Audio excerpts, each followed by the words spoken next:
వీడియోలో మనం HDFC Credila education loan గురించి కంప్లీట్ డీటెయిల్స్ మాట్లాడుకుందాము. సో అంటే ప్రాసెసింగ్ ఫీ ఎలా ఉంటుంది, లేకపోతే ఇంకా లోన్ అమౌంట్ ఎంతవరకు ఇస్తారు, ఇంట్రెస్ట్ రేట్ ఎలా క్యాలిక్యులేట్ చేస్తారు, and also interest rate simple interest ఉంటుందా, కాంపౌండ్ ఇంట్రెస్ట్ ఉంటుందా, సో డీటెయిల్గా క్లియర్గా మాట్లాడుకుందాము విత్ ఎగ్జాంపుల్స్. సో ఎవరు అప్లై చేసుకోవచ్చు అంటే ఎవరైతే కి ప్లాన్ చేస్తున్నారో వాళ్ళు అప్లై చేసుకోవచ్చు. అంటే వేరే కంట్రీస్ ఎలిజిబుల్ కాదా అంటే ఎస్, ఆల్మోస్ట్ లైక్ 35+ కంట్రీస్ వాళ్ళకి లైక్ ప్రతి కంట్రీకి వాళ్ళ rules and terms and conditions different ఉంటాయన్నమాట. సో ఇది పర్టికులర్గా యుఎస్ఏ రిగార్డింగ్ నేను ఎక్స్ప్లెయిన్ చేస్తున్నాను ఎగ్జాంపుల్గా తీసుకొని, బికాస్ మాస్టర్స్ మనము ఎక్కువ డిస్కస్ చేసుకుంటాం కాబట్టి యుఎస్ఏ దృష్టిలో పెట్టుకొని ఇవన్నీ కూడా నేను లైక్ ఎక్స్ప్లెయిన్ చేస్తున్నాను అనమాట. సో ఇండియన్స్ ఎవరైతే హైయర్ ఎడ్యుకేషన్ అంటే పోస్ట్ గ్రాడ్యుయేషన్కి కానీ, పిహెచ్డికి కానీ, లేకపోతే అదర్ కోర్సెస్కి వెళ్ళే వాళ్ళకి ఈ లోన్ హెల్ప్ఫుల్ అవుతుంది అనమాట. అండ్ ఈ దీనిలో మనము collateral and also non collateral 2 options గురించి మాట్లాడుకుందాము. అండ్ కరెన్సీ అంటే మనము లోన్ ఎలా వస్తుంది అంటే మనకి ఇండియన్ రూపీస్లోనే ఇస్తారు, అండ్ ఆల్సో రీపేమెంట్ కూడా మనకి ఇండియన్ రూపీస్లోనే చేయాలి. బట్ వెరాజ్ మనము లైక్ పాస్ట్ 2 డేస్లో మాట్లాడుకున్నాం ప్రాడజీ ఫినాన్స్, అక్కడ ఏంటి మనకి ఇంటర్నేషనల్ లెండర్ అంటే ప్రాడజీ ఫినాన్స్ వాళ్ళు మనకి డాలర్స్లో ఇస్తారు లోన్ అమౌంట్, అండ్ ఆల్సో మనం పే చేసేటప్పుడు కూడా డాలర్స్లోనే పే చేయాలి. So this is like major difference అనమాట.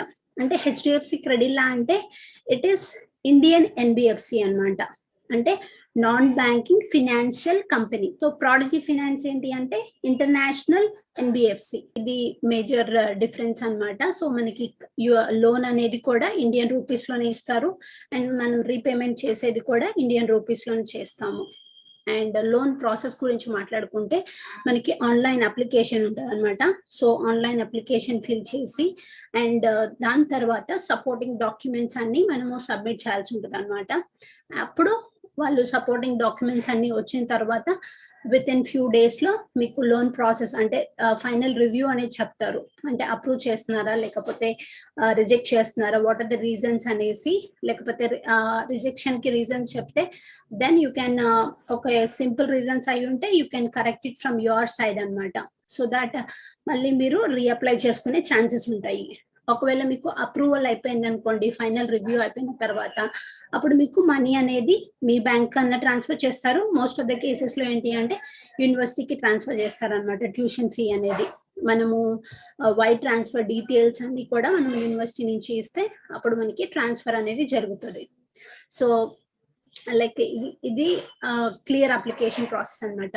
అంటే మనము ఆన్లైన్లో అప్లికేషన్ ఫిల్ చేసిన తర్వాత హెచ్డిఎఫ్సి క్రెడిల్లా టీమ్ వాళ్ళు లైక్ వాళ్ళు కాల్ చేస్తారు, ఫాలో అప్ చేస్తారనమాట with some questions. Student and also parent ఎవరైతే కోఅప్లికెంట్గా ఉంటారో, ఫర్ ఎగ్జాంపుల్ ఈ కేసులో మనము అంటే co-applicant collateral and also non collateral security పెట్టినా పెట్టకపోయినా కానీ కోఅప్లికెంట్ అన్న వాళ్ళు కంపల్సరీ ఉండాలన్నమాట. బికాస్ ఇది ఇండియన్ ఎన్బిఎఫ్సి కాబట్టి వాళ్ళ రూల్స్ ప్రకారం కోఅప్లికెంట్ అన్న వాళ్ళు కంపల్సరీ ఉండాలి. సో స్టూడెంట్తో మాట్లాడతారు అండ్ ఆల్సో పేరెంట్తో మాట్లాడతారు. బికాస్ మనకి ఆన్లైన్ అప్లికేషన్లో పెట్టేటప్పుడు మీ డీటెయిల్స్ అంటే అప్లికెంట్ స్టూడెంట్ డీటెయిల్స్ ఇస్తాము and also coapplicant parent details ఇస్తాం కదా. So that's why they will ask questions అనమాట. అండ్ నెక్స్ట్ స్టెప్లో ఏమవుతుందంటే ఒక రిప్రజెంటేటివ్ హెచ్డిఎఫ్సి క్రెడిల్లా రిప్రజెంటేటివ్ వచ్చి they will visit your house and collect signed application form with the supporting documents అనమాట. So వాళ్ళు మీ ఇంటికి వచ్చి application form and also application form మనకి లైక్ పీడిఎఫ్ ఫార్మాట్లో దొరుకుతుంది అనమాట.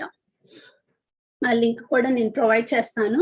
So and also supporting documents ఏవైతే మాట్లాడుకుంటామో అవన్నీ కూడా మీరు సబ్మిట్ చేయాల్సి ఉంటుంది అనమాట. సో అవి తీసుకుంటారు. And also student like required documents submit చేసిన తర్వాత లైక్ హెచ్డిఎఫ్సి క్రెడిల్లా వాళ్ళు రివ్యూ చేస్తారనమాట ఏదైతే క్రెడిట్ టీమ్ ఉంటుందో. బికాస్ అప్లికేషన్లో కోఅప్లికెంట్గా మీ పేరెంట్స్కి కానీ కోఅప్లికెంట్ అయితే కంపల్సరీ ఉంటారు కదా. సో వాళ్ళ క్రెడిట్ హిస్టరీ ఎలా ఉంది, సో అవన్నీ కూడా వాళ్ళ ఎంప్లాయ్మెంట్ ఏంటి, వాళ్ళ మంత్లీ శాలరీ ఏంటిది, అవన్నీ కూడా చెక్ చేస్తారనమాట. సో లైక్ వాళ్ళ టర్మ్స్ అండ్ కండిషన్స్ కి ఓకే చేసిన తర్వాత వాళ్ళ టీం రివ్యూ చేస్తారు. రివ్యూ చేసిన తర్వాత to approve the education loan or any additional information required, like వాళ్ళు ఏంటంటే మిమ్మల్ని కాంటాక్ట్ అవుతారు, వాళ్ళకి ఇంకా ఏదైనా ఇన్ఫర్మేషన్ కావాలి అనుకున్నా కానీ. దెన్ ఏంటి అంటే ఓకే, మొత్తం ఇన్ఫర్మేషన్ కానీ అన్ని డాక్యుమెంట్స్ కానీ మీ సైడ్ నుంచి, మీ కోఅప్లికెంట్ సైడ్ నుంచి వాళ్ళ టీంకి అందినాయి అనుకోండి, దెన్ ఆల్ సెట్ అనమాట. అప్పుడు to complete the education loan అంటే like okay, loan tuition fee ఎక్కడికి పంపించాలి, లివింగ్ ఎక్స్పెన్సెస్ అయితే ఎక్కడికి, ఏ అకౌంట్ కి పంపించాలి అనేసి మీ దగ్గర నుంచి డీటెయిల్స్ అడుగుతారు అనమాట. So you need to get all those details అనమాట. ఒకవేళ ట్యూషన్ ఫీ మీరు డైరెక్ట్ గా యూనివర్సిటీకే పంపించాలి అనుకుంటే you need to get wire transfer details అనమాట. అవన్నీ కూడా మీరు సబ్మిట్ చేయాల్సి ఉంటుంది before signing the education loan agreement. వాళ్ళతో లోన్ అగ్రిమెంట్ సైన్ చేసే ముందు. అప్పుడు the loan amount will be deposited in the required bank account electronically వాళ్ళు డిపాజిట్ చేసేస్తారు. So this is like 8 step process అనమాట. సో మీరు చూడొచ్చు, మనము ఆన్లైన్ లో అప్లికేషన్ ఫిల్ చేస్తాము. ఫిల్ చేసిన తర్వాత హెచ్డిఎఫ్సి అఫీషియల్స్ వచ్చి మనల్ని విజిట్ చేస్తారు. దెన్ క్రెడిట్ హిస్టరీ చెక్ చేస్తారు co-applicant the, and also like official visits co-applicant, like employment to verify. You can see the officials visit the applicant and co-applicant to verify the employment related details. So అంటే మీరు submit చేసిన valuation reports, మీ documents అన్ని correct గా ఉన్నాయా లేదా అనేసి మిమ్మల్ని ఎప్పుడైతే విజిట్ చేస్తారో మీ హౌస్ కి వచ్చి అవన్నీ కూడా వాళ్ళు వెరిఫై చేస్తారనమాట. దెన్ ఇక్కడ స్టెప్ 5 లో ఏం జరుగుతుంది అంటే వాళ్ళ క్రెడిట్ టీమ్ అనేది లైక్ అనాలిసిస్ చేస్తారు. రిస్క్ అనాలిసిస్ అంటే మీకు ఎంత అమౌంట్ ఇవ్వచ్చు, మొత్తం రిస్క్ అనాలిసిస్, క్రెడిట్ హిస్టరీ తీసుకుంటారు, మీది అయితే మీది, లేకపోతే కోఅప్లికెంట్ ది క్రెడిట్ హిస్టరీ, మీ శాలరీ ఎంత, కోఅప్లికెంట్ ది, అవన్నీ కూడా తీసుకొని వాళ్ళు రిస్క్ అనాలిసిస్ చేసుకొని then they will quote some amount అనమాట. ఇంత లోన్ అమౌంట్ అయితే మేము ఇవ్వగలము అనేసి, వితౌట్ సెక్యూరిటీ ఇంత ఇస్తాము, విత్ సెక్యూరిటీ ఇంత ఇస్తాము అనేసి మీకు ఆప్షన్స్ ఇస్తారు. So taking all the accepts in to the consideration, sanctions అంటే ఇవన్నీ కూడా మీరు సబ్మిట్ చేసిన, వాళ్ళు రిస్క్ అనాలిసిస్ చేసుకున్న తర్వాత అప్రూవ్ చేయాలి అనుకుంటే they will give you options. Without security ఎంత ఇస్తారు, విత్ సెక్యూరిటీ ఎంత వరకు లోన్ ప్రొవైడ్ చేస్తారు. ఒకవేళ వాళ్ళకి మీ రిక్వైర్మెంట్స్ అంటే మీరు సబ్మిట్ చేసిన డాక్యుమెంట్స్ లో ఏమన్నా ఫ్లాస్ కనిపించినా, ఏమైనా డౌట్ వచ్చినా కానీ they will decline the education loan అనమాట. సో లైక్ వాళ్ళు శాంక్షన్ చేసిన తర్వాత లైక్ ఎవరైతే మనకి లోన్ ఎక్కడికి పంపించాలో ఆ డీటెయిల్స్ అన్ని సబ్మిట్ చేస్తే వాళ్ళు లోన్ అమౌంట్ అనేది పంపించేస్తారు. సో ఎంత ప్రాసెసింగ్ టైం పడుతుంది అంటే మీరు డాక్యుమెంటేషన్ అన్ని కరెక్ట్ గా విత్ ఇన్ టైం ఫ్రేమ్ లో కనుక సబ్మిట్ చేస్తే, విత్ ఇన్ నో టైమ్ లో సబ్మిట్ చేస్తే మీ డాక్యుమెంట్స్ అన్ని కలెక్ట్ చేసుకొని, బికాస్ ఫస్ట్ మనం ఏమేమి డాక్యుమెంట్స్ కావాలి అవన్నీ కూడా మనము మన సైడ్ నుంచి కలెక్ట్ చేసుకొని పెట్టుకుంటే, అంటే ఈ ప్రాసెస్ అంతా కూడా మీరు అడ్మిషన్ వచ్చిన తర్వాత స్టార్ట్ చేయాలంటే అవసరం లేదు.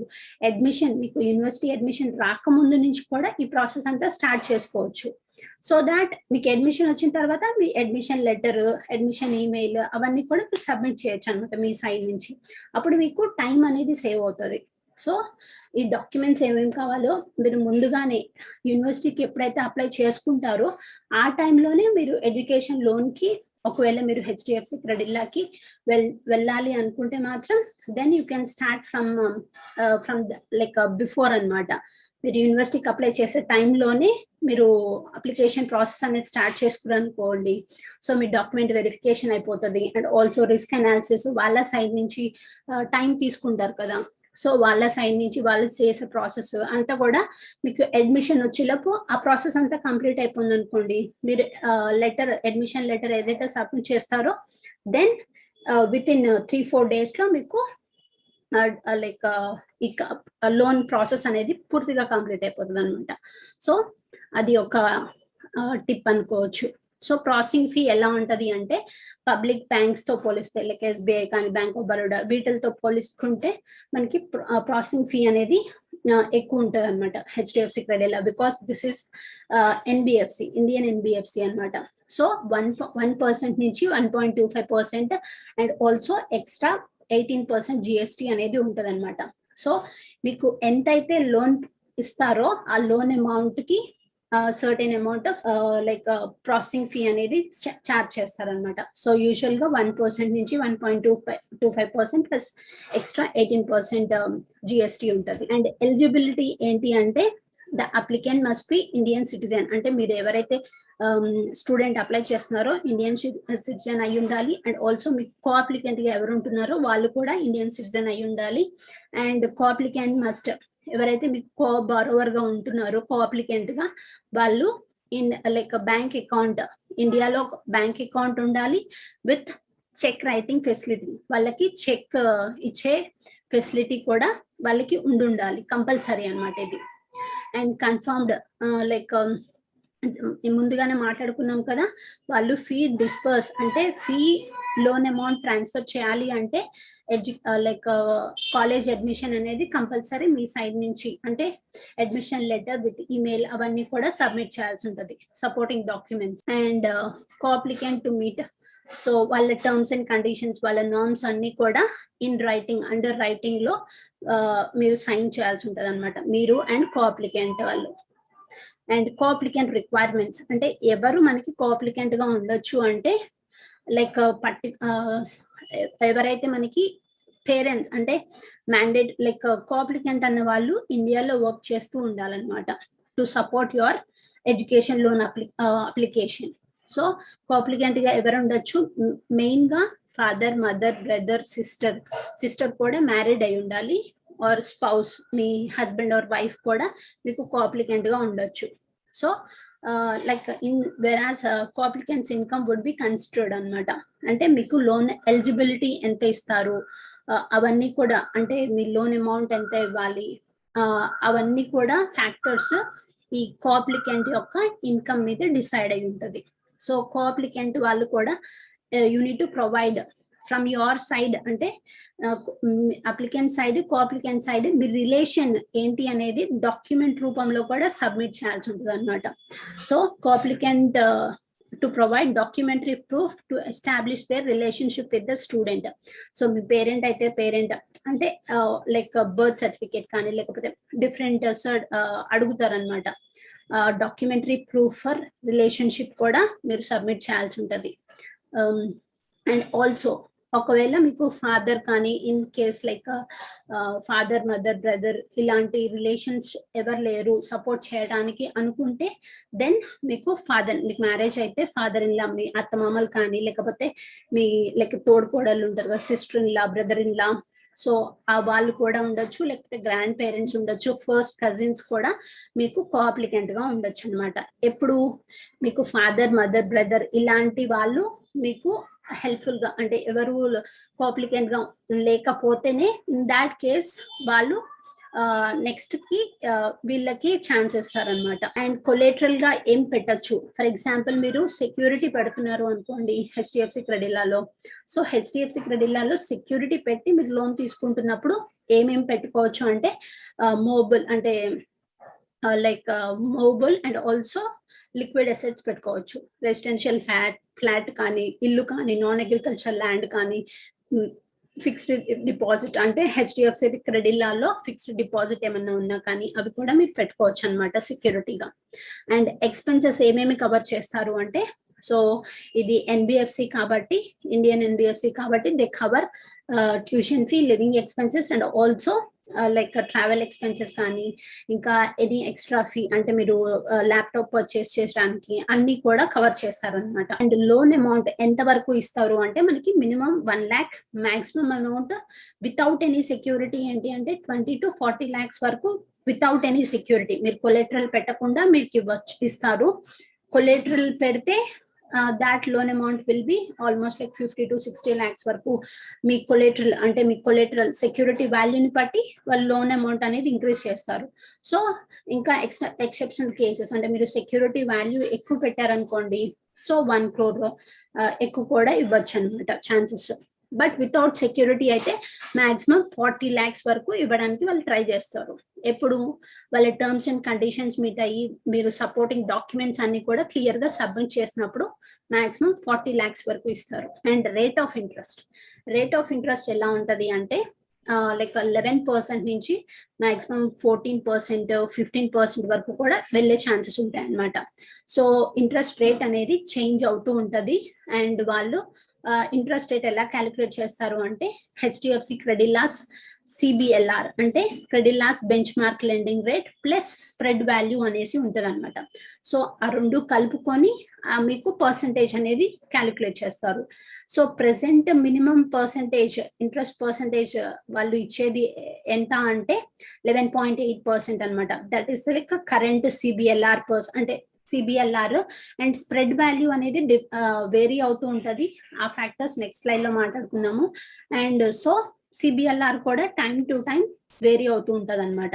మీ ఇంట్రెస్ట్ రేట్ ఎలా క్యాలిక్యులేట్ చేస్తారంటే హెచ్డిఎఫ్సి సిబిఎల్ఆర్ ప్లస్ స్ప్రెడ్ వాల్యూ ఆ రెండు యాడ్ చేసిన తర్వాత వచ్చిన పర్సంటేజ్ మీకు ఇంట్రెస్ట్ రేట్ ఉంటది అనమాట.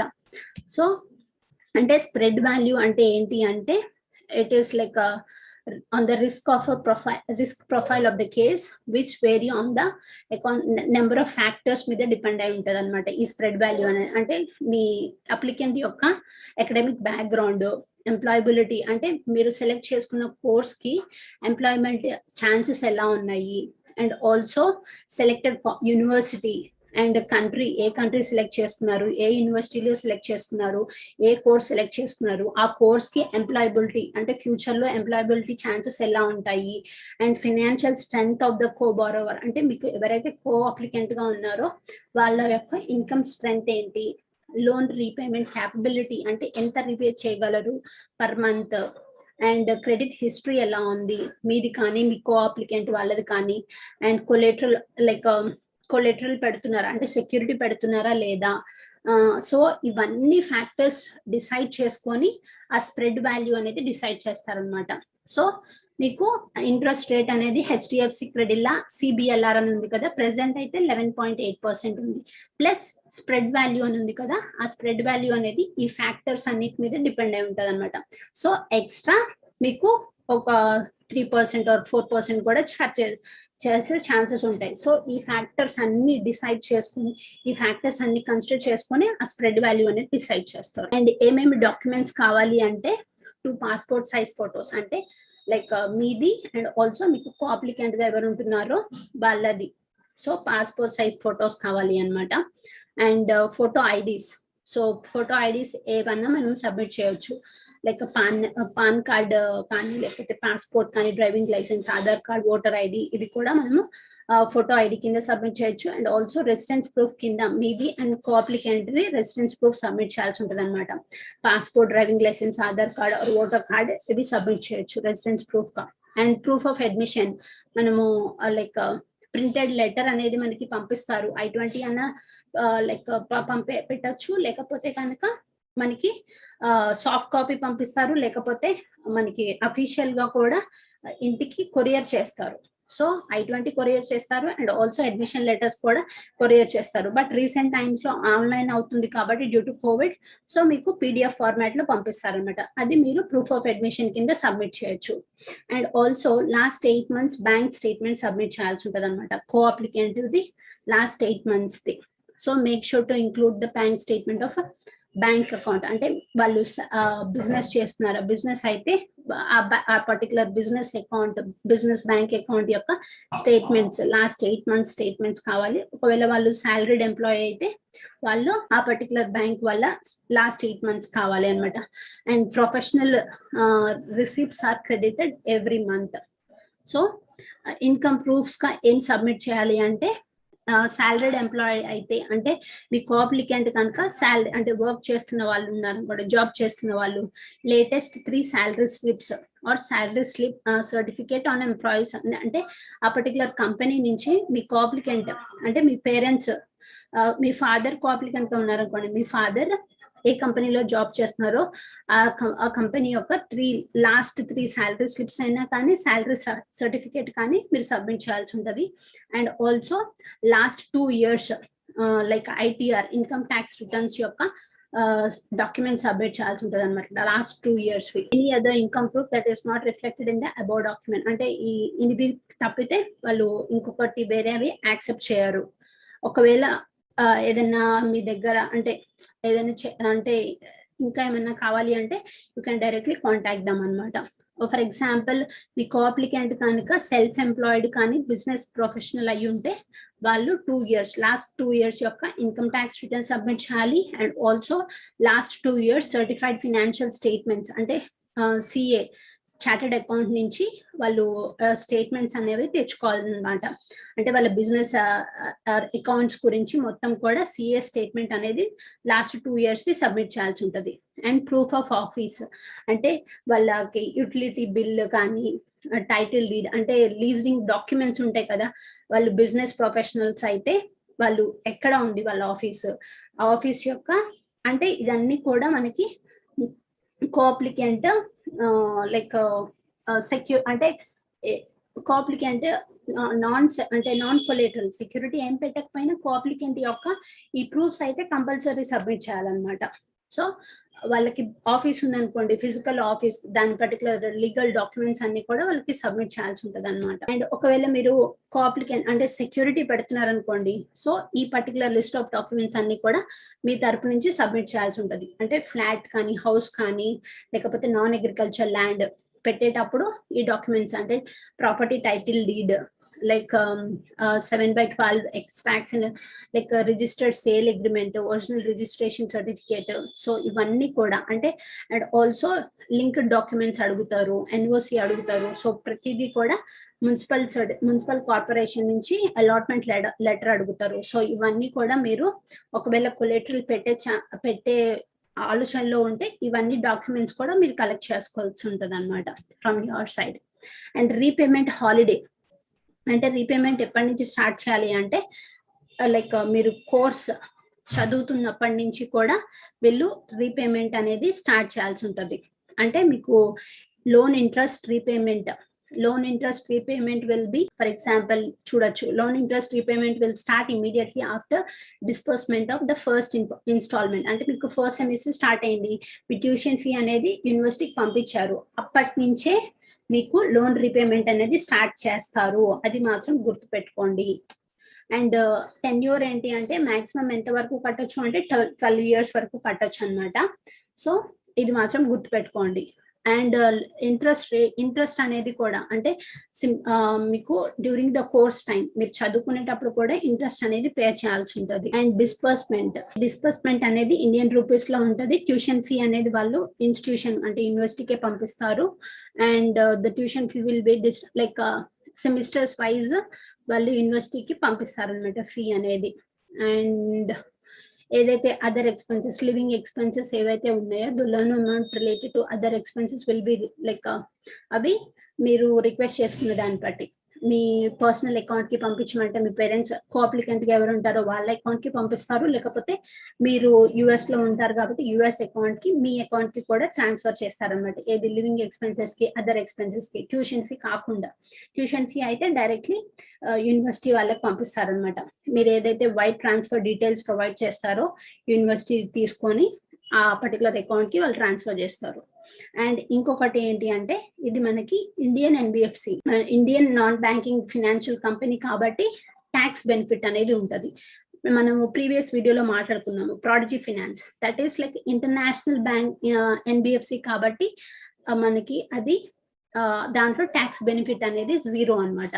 బట్ వేరాస్ ఇక్కడ ఏంటి అంటే ట్యాక్స్ బెనిఫిట్ అనేది మనకి సెక్షన్ 80 కింద ఇన్కమ్ ట్యాక్స్ యాక్ట్ కింద మనము per every year loan interest pay చేస్తాం కదా ఎడ్యుకేషన్ లోన్ కి. సో ఆ ఇంట్రెస్ట్ కి మనకి ట్యాక్స్ బెనిఫిట్ అనేది వస్తుంది అనమాట. So on what basis the exemption is claimed, tax payer can claim. అంటే మీ కోఅప్లికెంట్ ఎవరైతే ఉంటారో వాళ్ళు ట్యాక్స్ పేయర్ అయి ఉండొచ్చు కదా. సో వాళ్ళు ఆ ఇంట్రెస్ట్ కి పర్ ఇయర్ ఇంట్రెస్ట్ కి వాళ్ళు ట్యాక్స్ అనేది క్లెయిమ్ చేసుకోవచ్చు అనమాట. ఫుల్ ఇంట్రెస్ట్ లోన్ అమౌంట్ మీద ట్యాక్స్ అనేది క్లెయిమ్ చేసుకోవచ్చు. అండ్ ఇది ట్యాక్స్ క్యాలిక్యులేటర్ అనమాట. సో ఈ లింక్ యూజ్ చేసుకొని మీరు ట్యాక్స్ అంటే ఎడ్యుకేషన్ లోన్ అమౌంట్ ఎంత తీసుకున్నారు, మీరు ఏ ట్యాక్స్ స్లాబ్ కింద వస్తారు, 10%, 20%, 30% స్లాబ్ కింద వస్తారా, మీ రేట్ ఆఫ్ అంటే education loan rate of interest ఎంత ఉంది. సో ఆ 3 కనుక మీరు మీ సైన్ నుంచి ఎంటర్ చేస్తే మీకు లైక్ ఎంత లైక్ టోటల్ ఇంట్రెస్ట్ పే అంటే 1 lakh పే చేస్తారు. సో ట్యాక్స్ ఎంత సేవ్ చేసుకుంటారు, 10,000 ఎఫెక్టివ్ ఇంట్రెస్ట్ ఎంత పే చేశారు, 89,700 పే చేశారు. సో మీరు ఎఫెక్టివ్ 10% ఇంట్రెస్ట్ పడాల్సింది మీకు 8.97% కి ఇంట్రెస్ట్ అనేది తగ్గిపోతుంది అనమాట. బికాస్ మీరు 10,300 అనేది సేవ్ చేసుకున్నారు కాబట్టి. సో ఇట్లా మీరు మీరు కట్టే ఇంట్రెస్ట్ కి మీరు ట్యాక్స్ క్లెయిమ్ అనేది చేసుకోవచ్చు. ఎవరు? మీరు కోఅప్లికెంట్, మీకు ఎవరైతే కోఅప్లికెంట్ ఉంటారో వాళ్ళు. ఈ ట్యాక్స్ క్యాలిక్యులేటర్ లింక్ ఉంది, అది యూజ్ చేసుకొని మీరు క్యాలిక్యులేట్ చేసుకోవచ్చు డిఫరెంట్ వాల్యూస్ తో. అండ్ ఇంకొక ఇంపార్టెంట్ నోట్ ఏంటి అంటే, మనకి ప్రీవియస్ స్లైడ్స్ లో చూసాము ఇంట్రెస్ట్ రేట్ అనేది వాళ్ళు సింపుల్ ఇంట్రెస్ట్ లో క్యాలిక్యులేట్ చేస్తారు అనేసి. Like here you can see the interest rate will be calculated using simple interest rate. But వాళ్ళు టర్మ్స్ అండ్ కండిషన్స్ మనం క్లియర్ గా చదవకపోతే మాత్రం you will be at high risk అన్నమాట. వాళ్ళు బికాస్ మనము వీళ్ళ వన్ ఆఫ్ ద రూల్ ఏంటి, one of the terms and conditions ఏంటి, మీరు డ్యూరింగ్ ద కోర్స్ టైం కూడా రీపేమెంట్ అనేది అంటే ఇంట్రెస్ట్ అనేది పే చేయాలి. ఎప్పుడైతే మీకు ఫస్ట్ సెమిస్టర్ లో ట్యూషన్ ఫీ వేస్తారో అప్పటి నుంచి మీకు ఇంట్రెస్ట్ స్టార్ట్ అవుతుంది. సో అప్పటి నుంచి కూడా మీరు రీపేమెంట్ అనేది చెయ్యాలి అనేసి మాట్లాడుకున్నాము వాళ్ళ టర్మ్స్ అండ్ కండిషన్స్ ప్రకారం. సో లైక్ ఆ రీపేమెంట్ కనుక మీరు చేయలేదు అనుకోండి, అది కాంపౌండ్ ఇంట్రెస్ట్ అయిపోతుంది అనమాట. ఫర్ ఎగ్జాంపుల్ లైక్ క్లియర్ గా మీరు ఇక్కడ చదువుకోవచ్చు. లైక్ యూజువల్లీ బ్యాంక్స్ ఆస్క్, ఇక్కడ వీళ్ళు ఏమంటున్నారు, బ్యాంక్స్ ఏంటి, మీరు మీ కోర్స్ అయిపోయినాక మీరు ఇంట్రెస్ట్ పే అదే మీరు రీపేమెంట్ స్టార్ట్ చేయొచ్చు అంటారు. But HDFC Credila ask me to pay at least interest amount during the course. ఎందుకు ఇంట్రెస్ట్ పేమెంట్ చేయమంటుంది హెచ్డిఎఫ్సి క్రెడిల్లా అంటే, like it's for the benefit of the students and the parents. HDFC Credilla offers simple interest rates. But ఇక్కడ వాళ్ళు ఏంటంటే మనల్ని confuse చేయడానికి ఈ terms అన్ని వాడుతున్నారు. So compounding of interest ads financial burden and unnecessary parents and students to have like compounding interest పడితే చాలా బర్డెన్ పెరుగుతుంది స్టూడెంట్ మీద, పేరెంట్స్ మీద. దట్స్ వై మేము ఇంట్రెస్ట్ అనేది కట్టమనేసి అడుగుతున్నాము కోర్స్ స్టార్ట్ అయిన దగ్గర నుంచి అంటున్నారు.